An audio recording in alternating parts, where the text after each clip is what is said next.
నా ప్రభువు శిక్షించడంలో సంతోషించేవాడు కాదు, మరి క్షమించడంలో సంతోషించేవాడు. ఆ క్షమించడంలో సంతోషించే దేవుడు ఆనాడు ఆదామును అవ్వను ఒక అవకాశం ఇచ్చాడు. తినవద్దు అన్న పండు మీరు తిన్నారా? అప్పుడు ఆదాము ఏం చేయాలి, అవ్వ ఏం చేయాలి? అయ్యా నిజమే, బుద్ధి గడ్డి తిని నిజంగానే ఆ పండు తిన్నావు, నువ్వు వద్దన్నా మేము తిన్నాం. ఆ తిన్న తర్వాత మాకు అర్థమైంది ఎంత తప్పు చేశామో. కానీ ఇప్పుడు ఒకే ఒక్క నమ్మకం ఏమిటంటే, నువ్వు ఎంత ఆపినైనా ఎన్ని తప్పు చేసినా క్షమించే దేవుడు అని మనస్ఫూర్తిగా క్షమాపణ కోరుతున్నావు.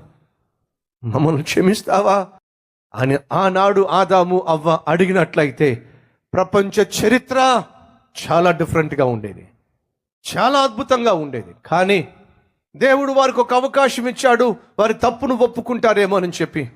మీరు బైబిల్లో ఎక్కడైనా చూడండి, ఎవరినైనా దేవుడు శిక్షించే ముందు ఒక అవకాశం ఇచ్చాడు. ఎవరినైనా చూడండి. దావీదు పాపము చేసినప్పుడు, వ్యభిచారం చేసినప్పుడు నాతాను పంపించి ఒక అవకాశం ఇచ్చాడు. శిక్షించే ముందు దేవుడు దావీదుకు ఒక అవకాశం ఇచ్చాడు. దేనికి? తప్పు తెలుసుకుంటాడేమో, ఒప్పుకుంటాడేమో. దావీదు ఒప్పుకున్నాడు, నేనే ఆ మనిషిని, నేనే ఆ దుర్మార్గుణ్ణి, అయ్యో నా దేవునికి వ్యతిరేకంగా నేను పాపం చేశాను.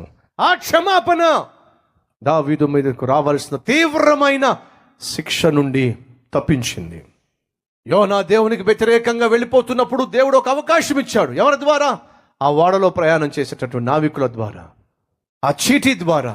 ఆ రోజు యోనాకు అర్థమైపోయింది, నేను చేసిన తప్పు, నేను చేసినటువంటి తీసుకున్న ఈ తప్పుడు నిర్ణయము దేవుడు చూసేశాడు. కాబట్టే ఈ ప్రళయము, కాబట్టే ఈ తుఫాను, కాబట్టే ఈ ప్రమాదము. అర్థమైపోయింది, ఒప్పేసుకున్నాడు. తప్పు ఒప్పుకున్న యోనా మరలా వాడబడ్డాడు, నినివే ప్రాంతానికి పంపించబడ్డాడు. తప్పును ఒప్పుకున్న దావీదు క్షమించబడ్డాడు, రాజుగా కొనసాగించబడ్డాడు. తప్పును ఒప్పుకోకుండా కప్పుకునే ప్రయత్నం చేసిన సౌలు శిక్షించబడ్డాడు. ఆఖరికి తన ప్రాణాలు తానే తీసేసుకోవాల్సి వచ్చింది. నా ప్రభు ఎవరినైనా శిక్షించటంలో సంతోషించేవాడు కాదు, కానీ క్షమించటంలో సంతోషించేవాడు.